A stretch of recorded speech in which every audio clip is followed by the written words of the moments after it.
안녕하십니까. 융복합 입문 강의를 진행할 국제융복합협회 안유섭 교수입니다.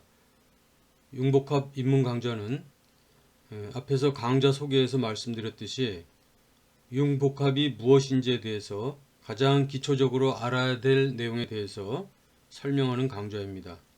바로 다음 장에서 본 강좌에서 강의할 내용들에 대해 말씀드리도록 하겠습니다. 본 강좌에서 강의할 순서는 먼저 융복합이 무엇인지 용어의 정의부터 시작해서 그 개념에 대해 말씀드리고, 다음은 4차 산업혁명 시대에 왜 융복합의 개념이 중요한지와 그 필요성에 대해 말씀드리려고 합니다. 그리고 융복합과 창의성의 관련성에 대해서 살펴보는 한편, 다음은 융복합형 인간은 어떤 사람이고 융복합형 인재의 육성과 교육을 어떻게 해야 할 것인지에 대해서 알아보겠습니다.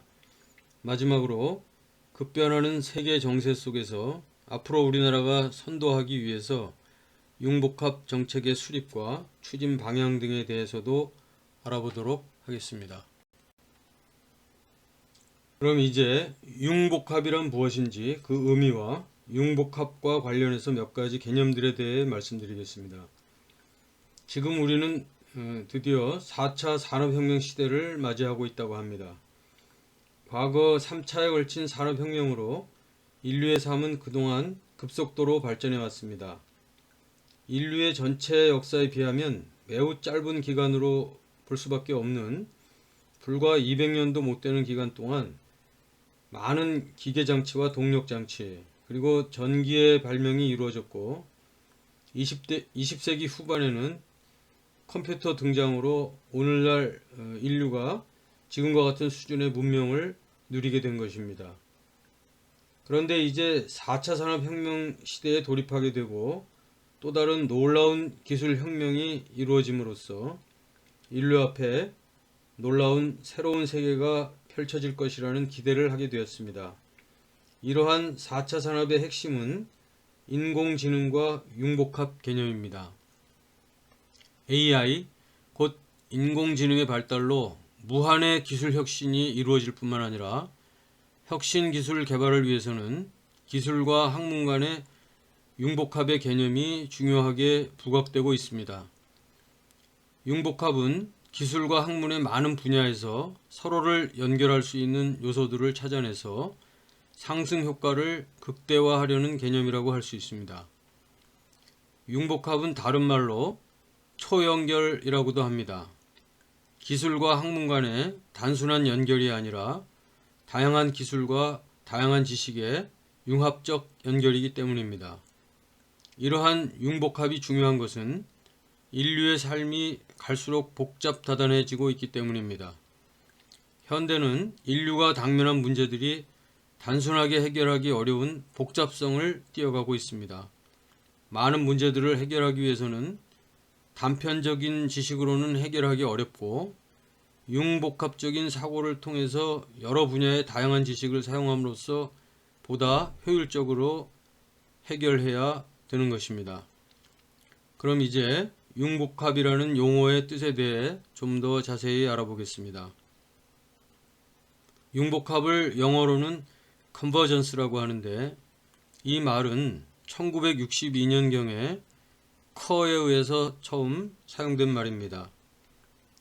이 말은 함께라는 뜻의 라틴어 접두어인 콘에다가 옮기다라는 뜻의 베르제레가 합쳐서 된 말로 흔히 수렴이라는 말로도 번역됩니다. 그런데 이러한 융복합이라는 용어가 지금처럼 다양한 기술과 학문의 초연결이라는 개념으로 보편화된 것은 엘빈 토플러가 정의 내리면서부터라고 할 수 있습니다. 제4의 물결의 저자이고 미래학자인 엘빈 토플러는 융복합을 정의하기를 어떤 제품이나 사물에다가 문화, 경험, 콘텐츠와 커뮤니티 등의 지식을 융합하는 것이라고 했습니다. 이러한 개념이 산업계와 학계에 점차 확산됨으로써 이제는 보편화된 개념으로 자리잡게 되었다고 할 수 있습니다. 그런데 이러한 융복합의 개념은 서로 다른 것을 단순하게 합치거나 또는 합쳐서 새로운 것으로 변형시키는 것을 의미하지는 않습니다. 기술과 학문 간의 둘 이상의 분야에서 서로에게 도움을 줄 수 있는 요인들을 찾아내서 함께 아울러 작용시킴으로써 상승 효과, 곧 시너지 이펙트를 얻으려는 것이기 때문입니다.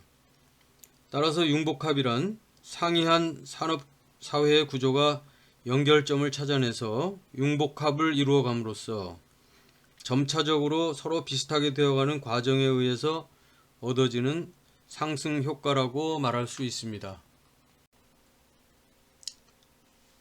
다음은 융복합과 관련된 용어들에 대해서 알아보겠습니다.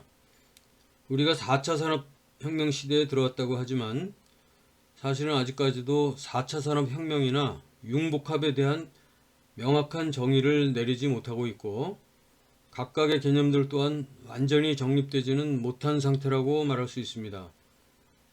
따라서 영어에 컨버전스를 번역한 융복합이란 용어에 관련해서도 통합, 융합, 복합, 그리고 통섭 등의 용어들이 혼용되고 있는 실정입니다.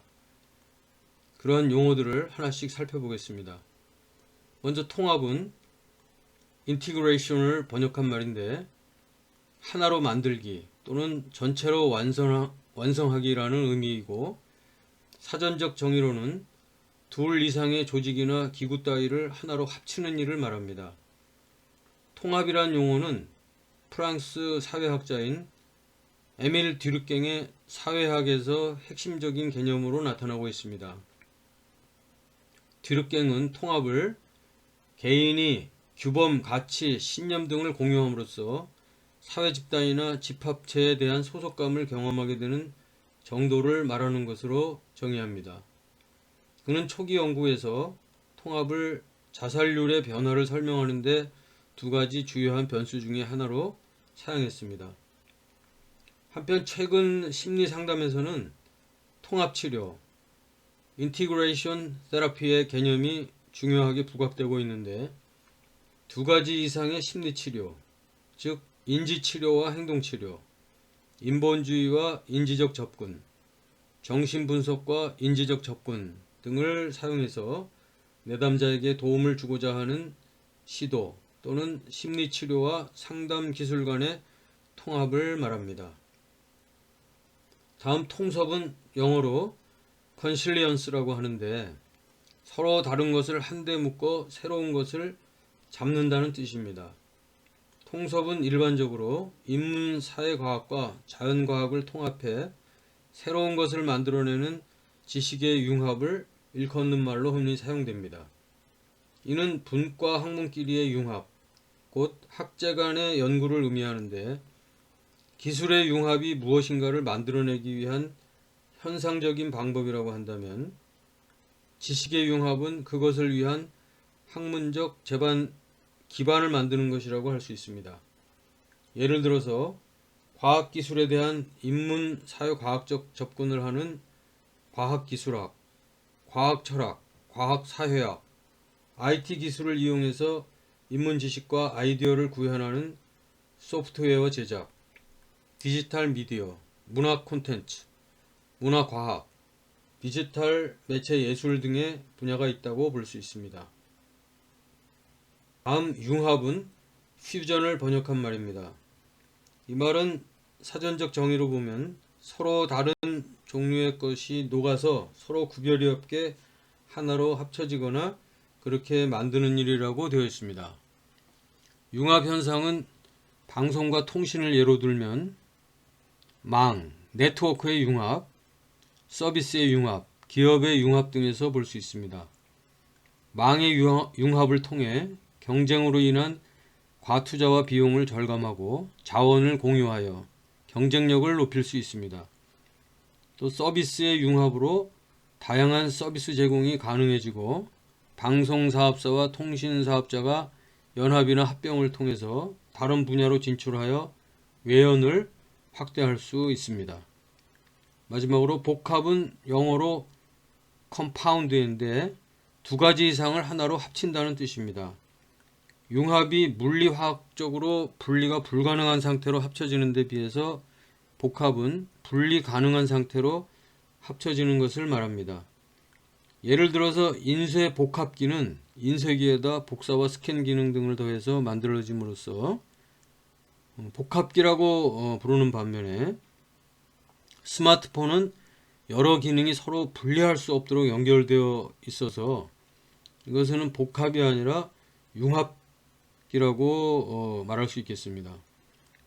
심리학에서는 콤플렉스를 복합 또는 복합감정이라고 하는데 정신분석학자인 칼 융이 처음 사용한 용어입니다.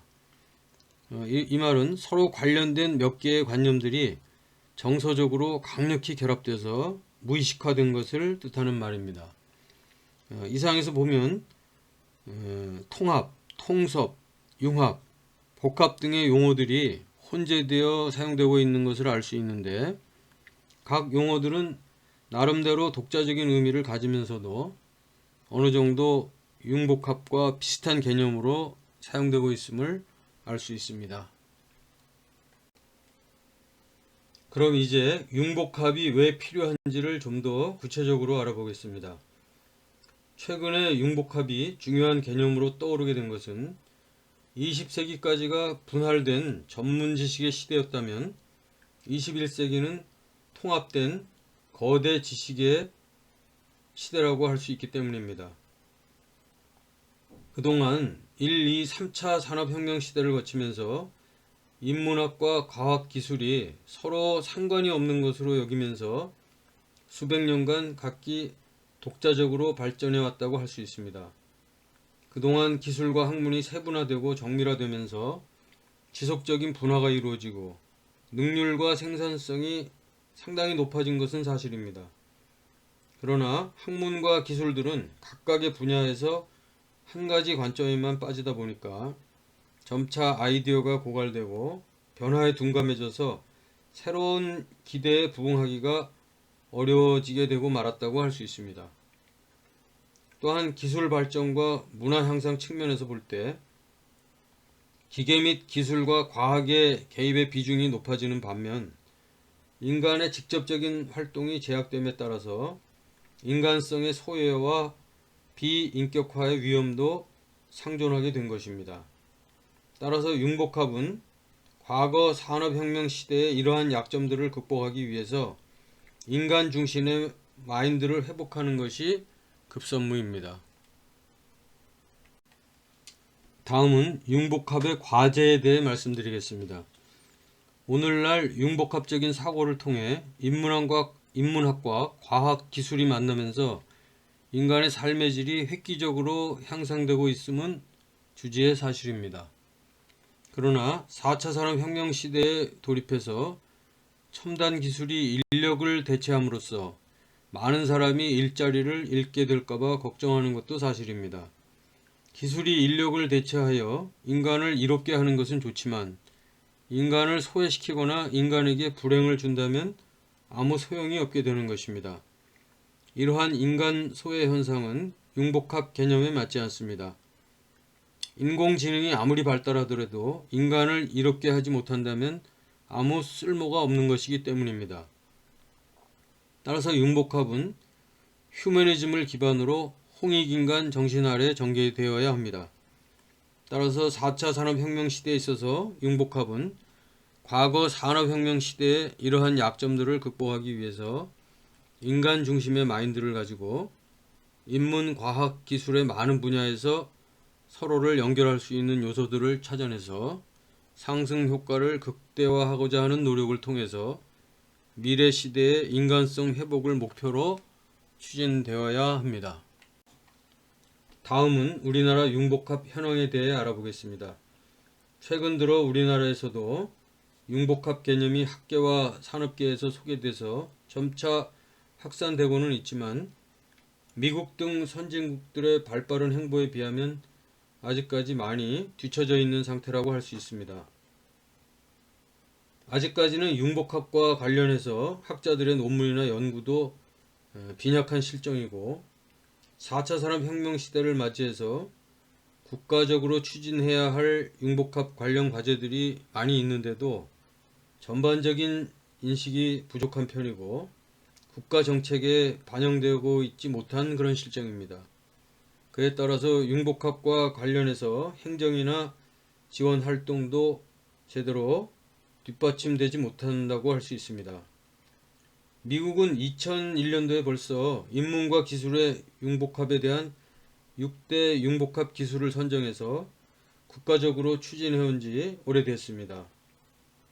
미국 과학재단에서 발표한 인간 능력의 향상을 위한 융복합 기술 Converging Technologies for Improving Human Performance 라는 보고서에 따르면 미국인들의 건강 증진과 군사적인 목적의 인간 능력의 향상, 그리고 산업에서 인간과 컴퓨터 간의 상호작용의 합리적 구축을 위한 계획을 마련하고 연구와 실행을 병행해 온 것을 알 수 있습니다. 그 중에는 우리나라도 민간에서 연구가 진행된 것들이 있긴 하지만 인지과학과 지적 능력 향상, Cognitive Science and Enhancement of Intellectual Abilities, 그리고 집합 행동과 시스템적 접근, Collective Behavior and Systems Approaches에 대해서는 간과되었다고 할 수 있습니다. 우리나라는 융복합에 관해서 각 연구소나 대학에서 개별적인 연구가 이루어지고 있을 뿐이지 국가적 차원의 체계적이고 종합적인 관리가 잘 이루어지지 않고 있습니다. 우리나라에서도 교육부에서 학생들을 대상으로 스템5라고 하는 그런 형태의 교육이 시도되고 있기는 합니다. 스템5는 Science, Technology, Engineering, Arts, Mathematics, 그래서 과학, 기술, 공학, 예술 및 수학의 융합이라고 하는 것의 머릿말을 딴 그런 머릿글자를 딴 스템5라는 이름의 형태의 교육입니다. 그런데 이게 실제적 적용 면에서는 미국 등의 선진국 등과 비교해 가지고 매우 미흡한 실정이라고 할 수 있습니다. 4차 산업혁명 시대를 맞이해서 우리나라도 급변하는 국제 정세와 산업 환경에 적절하게 대처하고 선도적으로 앞장서 나가려면 이제 더 이상 늦지 않게 국가적으로 융복합 관련 정책을 수립해야 할 때가 됐다고 생각합니다. 앞으로 산업과 학계에서도 더 많이 활발하게 연구 또한 이루어져야 할 것입니다. 앞에서 살펴보긴 했지만 융복합이 필요한 이유는 세 가지 정도로 요약할 수 있습니다. 첫째는 시대적 요청에 따라서 융복합이 중요한 개념이 되고 있기 때문입니다. 이전에 20세기까지가 분할된 전문 지식의 시대였다면 21세기는 통합된 거대 지식의 시대이기 때문에 융복합 개념이 절대적으로 요구되고 있습니다. 둘째는 통합의 중요성 때문입니다. 오늘날은 통합된 거대 지식의 시대이기 때문에 개별적으로 단편적인 지식으로는 획기적인 성과를 얻어낼 수 없습니다.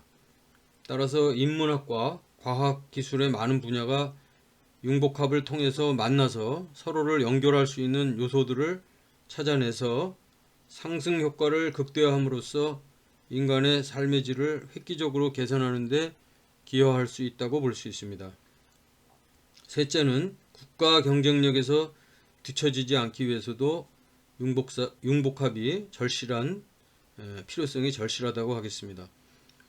미국 등 선진국들의 발빠른 행보에 비하면 아직까지 우리나라는 매우 뒤처져 있는 상태인데 4차 산업혁명 시대를 맞이해서 우리나라가 미래를 선도하려면 융복합 인재 양성이 절대적으로 필요하다고 할 수 있습니다.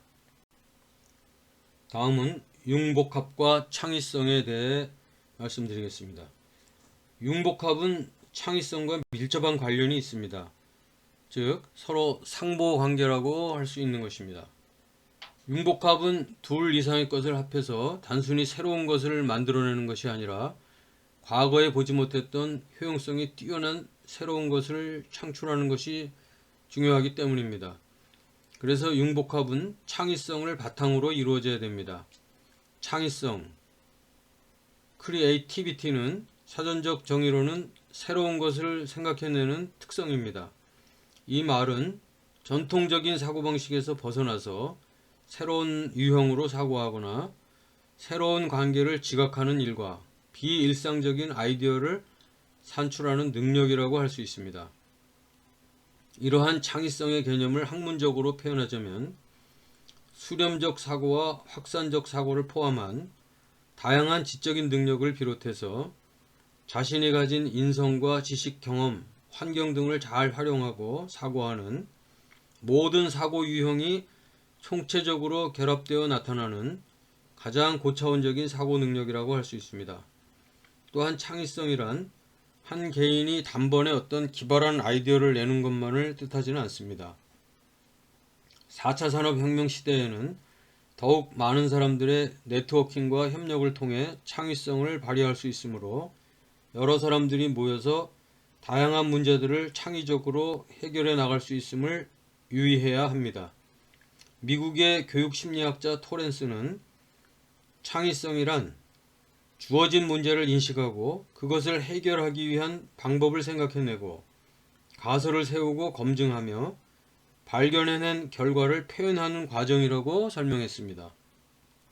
토렌스는 한국전쟁, 즉 6.25 전쟁을 연구하면서 전쟁 당시 전투기나 수송기 조종사가 작전 수행 중에 추락했을 때 무사히 생還할 수 있는 훈련 프로그램을 개발하는 과제를 맡았었습니다. 훈련 프로그램에서 가장 중요한 요소가 창의성이라는 사실을 발견했습니다. 비행기 추락 시에 불확실한 상황에서 살아나오려면 자신의 모든 경험을 기초로 한 창의적인 문제 해결 능력이 요구된다는 것이었습니다. 토렌스는 연구를 통해서 창의성이 유창성, 융통성, 독창성, 정교성의 4가지 요소로 구성된다고 했습니다. 4가지 창의성의 구성 요소에 대해서 간략하게 말씀드려 보겠습니다. 먼저 유창성, 플루언시는 특정한 상황에서 가능한 한 많은 양의 아이디어나 해결책을 산출해내는 능력을 말합니다.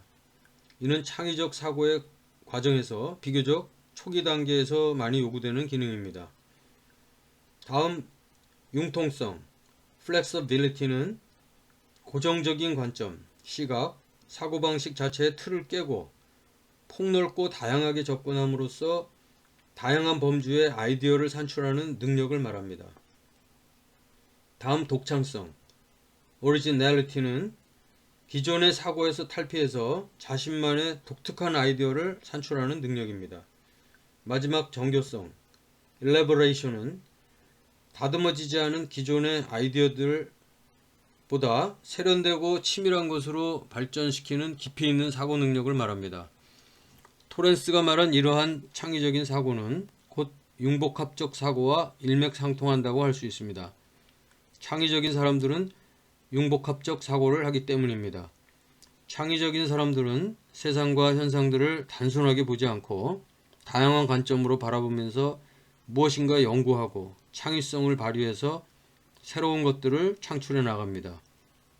이러한 사람들을 창의적인 융복합형 인물이라고 부를 수 있습니다.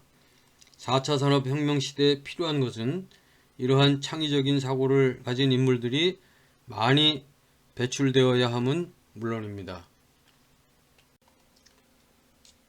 그럼 이제는 융복합형 인재란 어떤 사람을 말하며 융복합 인재 교육은 어떻게 이루어져야 되는지에 대해서 말씀드리겠습니다. 융복합의 개념은 첨단 기술이 집약된 새로운 시대를 맞이해서 갑자기 출현한 것은 아닙니다. 또한 잠시 유행하다가 사라지게 될 사고방식도 아닌 것이 분명합니다. 지나온 인류의 역사를 살펴보면 각각 시대마다 그 시대를 이끌어간 리더들의 활동 속에서 융복합의 사고방식은 항상 존재해 왔다고 할 수 있습니다. 각 시대의 뛰어난 리더들은 정치, 경제, 외교, 군사, 문화, 예술, 기술, 제도 등 인류가 당면한 많은 문제들을 해결함에 있어서 융복합적 사고를 통해서 자신들이 가진 여러 분야의 다양한 지식을 사용함으로써 보다 효율적으로 해결해 왔다고 할 수 있습니다.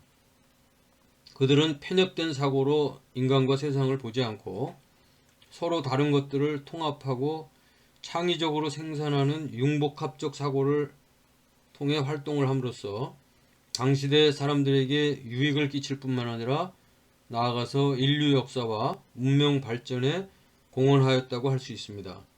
이러한 사람들을 융복합형 인간인 호모 인테그레투스라고 할 수 있는데, 우리 국제 융복합 협회에서 최초로 만들어서 사용하고 있는 용어입니다. 호모 인테그레투스는 다양한 사물을 통합하고 수렴해서 새로운 것을 창출하는 인간이라는 뜻입니다. 그럼 이제 융복합형 인재란 어떤 사람인지를 요약해서 말하자면, 첫째로 다양한 분야의 지식을 가진 사람입니다. 다양한 지식이라고 해서 겉핥기식의 잡다한 지식을 말하는 것이 아니라 몇 가지 분야에 있어서는 전문적인 지식을 겸하고 있어야 할 것입니다. 예를 든다면 과학과 기술에 관한 몇 가지의 전문적인 지식을 가지고 있으면서 역사와 철학, 문화, 예술 방면에 대한 인문학적인 지식을 함께 얻기 위해서 노력함으로써 인간과 사물에 대한 이해를 훨씬 높일 수 있는 그런 사람이라고 말할 수 있을 것입니다. 둘째, 앞에서 말한 창의적인 사람을 융복합형 인재라고 할 수 있습니다. 셋째로는 편협되거나 경직되지 않는 개방적 사고를 가진 사람입니다. 이 말도 앞에 창의성과 연결된다고 할 수 있습니다. 마지막으로 제일 중요하다고 할 수 있는데, 인간 중심의 마인드를 가지고 홍익인간의 정신 아래 창의성과 융복합적 지식을 활용하는 사람이라고 할 수 있습니다. 4차 산업혁명이든 융복합이든 창의성이든 간에 무엇이든지 간에 인간을 이롭게 하지 못한다면 아무 쓸모가 없기 때문입니다. 과거 역사를 보면 1, 2차 산업혁명 시대를 지나면서 기계와 동력장치가 무수히 발명되고 산업과 인류 문명이 급속대로 발전해 간 것은 긍정적인 효과였습니다. 그러나 이렇게 발달된 기계장치와 각종 동력장치들이 성능이 뛰어난 무기를 만드는 데 사용되면서 불행이 시작됐습니다. 살상 무기의 대량 생산이 이루어지고 1, 2차 세계대전 등의 전쟁을 통해서 인류를 학살하는 데 사용되었습니다. 그렇기 때문에 이제 4차 산업혁명 시대에 있어서 기술 혁신은 인간을 이롭게 하는 방향으로만 이루어져야 될 것입니다. 과거 역사에서 융복합형 인물들이 세상을 이끌어왔고 그들의 융복합적 사고가 세계를 지배하는 힘이라는 것에 대해서 앞에서 말씀드렸습니다. 그렇다면 무한 경쟁이 펼쳐지게 될 4차 산업혁명 시대에 돌입한 우리나라가 시대의 흐름에 뒤처지지 않고 세계를 선도해 가려면 이러한 융복합 인재들을 많이 배출시키는 것이 무엇보다 중요한 일이 될 것이라는 사실입니다. 최근에 기술과 산업 현장에서 들리는 소리는 우리나라의 제조기술이 이미 세계 최고 수준에 도달해 있으므로 지금 우리에게 필요한 것은 새로운 아이디어나 개념이라고 합니다. 이 말은 창의적인 융복합 인재들이 많이 배출되어서 새로운 물결의 흐름을 주도해야 된다고 하는 외침이라고 할 수 있습니다. 그런데 아직까지 우리나라는 융복합 인재를 양성하기 위한 체계적인 교육과 국가정책 수립이 미약한 편입니다. 지금은 융복합 교육이 몇몇 대학과 개별적인 연구소에서 소수 인원을 대상으로 간간히 세미나 형식으로 진행되고 있을 뿐입니다. 반면에 미국을 비롯한 선진국들은 이미 융복합 인재 교육에 속도를 내고 있습니다. 이는 다시 말하면 잘못하다가는 시간이 흐를수록 선진국과 우리나라를 비롯한 후발주자들 간의 융복합에 관한 격차가 점점 벌어질 우려가 있습니다. 선진국 사례를 보면 미국은 일찍이 융복합 인재 교육에 깊은 관심을 두었습니다. 미국은 1990년대부터 STEM, 이것은 Science, Technology, Engineering, Mathematics, 그게 앞글자를 따서 STEM이라고 하는데, 그 STEM이라는 용어로서 융복합 인재교육을 시작했습니다. 2006년도에는 조젯 야크만이라는 사람이 이 STEM에다가 예술, 아트를 포함시켜가지고 STEAM5를 제시했습니다. STEAM이죠. 그래서 앞에서 설명드렸습니다만은 이것은 디자인 분야와 과학기술의 융복합 인재교육을 강조하고 있는 것입니다. 스팀은 우리나라에도 소개는 되었지만 본격적으로 활용되지 못하고 지금은 미미한 실정입니다. 그러나 미국에서는 그동안 여러 대학교와 재단들이 융복합 인재교육을 위한 투자를 아끼지 않는 가운데 스팀과 관련하여 많은 교육 프로그램을 개발하고 있고, 지금은 영국 등 많은 선진국에서 이러한 교육 방식을 본받고 있다고 합니다. 이처럼 융복합의 중요성을 인식한 선진국들이 공학과 의료, 환경 등의 자연과학을 중심으로 예술과 사회과학 등이 접목된 융복합 프로그램을 마련해서 미래의 새로운 기술을 개발하기 위한 인재 양성에 힘쓰고 있는 추세인 반면에 우리나라는 아직까지 구체적인 인재 양성 교육 계획이나 프로그램 개발이 부족한 상태입니다. 최근에 융복합이란 용어가 학계와 산업계에서 많이 회자되고는 있지만 아직까지 일반 국민들의 관심은 미미한 상태라고 밖에 할 수 없습니다. 그러나 융복합은 민간에서 자체적으로 알아서 해야 될 문제가 아니라 부전자원도 없는 우리나라로서는 이제 4차 산업혁명 시대에 돌입하면서 국가적으로 힘을 써서 추진해야 될 중차대한 과제인 것이 틀림없습니다. 선진국들과의 경쟁에서 뒤처지지 않기 위해서는 지금이라도 융복합에 대한 관심을 제고시킬 여러 정책들과 구체적인 방안들이 나와야 됩니다. 뿐만 아니라 융복합 인재 양성을 위한 교육계획도 조속히 마련되어야 할 것입니다. 지금이라도 더 늦지 않게 우리의 역량을 결집해서 서둘러서 그렇게 해야만이 이미 벌써 시작된 세계와의 무한 경쟁에서 이길 수 있는 길이 될 것이기 때문입니다. 이제 앞의 내용들을 요약하면서 향후 융복합 방향에 대해서 몇 가지 제언의 말씀을 드리고 끝마치도록 하겠습니다. 첫째로, 융복합의 필요성을 많이 홍보해서 아직까지 부족한 융복합에 대한 관심과 인식을 제고해야 할 것입니다. 둘째로는 융복합 인재를 양성하기 위한 효과적인 교육을 시행하고 융복합 인재를 발굴해서 적극 활용하는 방안을 또 추진하는 것이 필요합니다. 셋째는 융복합과 관련해서 학계와 산업계뿐만 아니라 정부와 국회 등에서 많은 관심을 가지고 정책을 수립하는 데 힘을 쏟아야 하며 융복합에 대한 국가적 지원책도 조속히 마련해야 할 것입니다. 이상의 내용들이 빨리 이루어지기만 한다면 우리는 그동안 짧은 기간 동안 한강의 기적을 이루어낸 나라입니다. 그런 우리나라가 4차 산업혁명 시대에 돌입해서도 계속해서 세계를 선도해 나갈 수 있는 역량이 충분히 된다고 보는 것입니다. 그럼 이 정도에서 융복합 입문 강의를 마치도록 하겠습니다. 강의 들으시느라고 수고하셨습니다.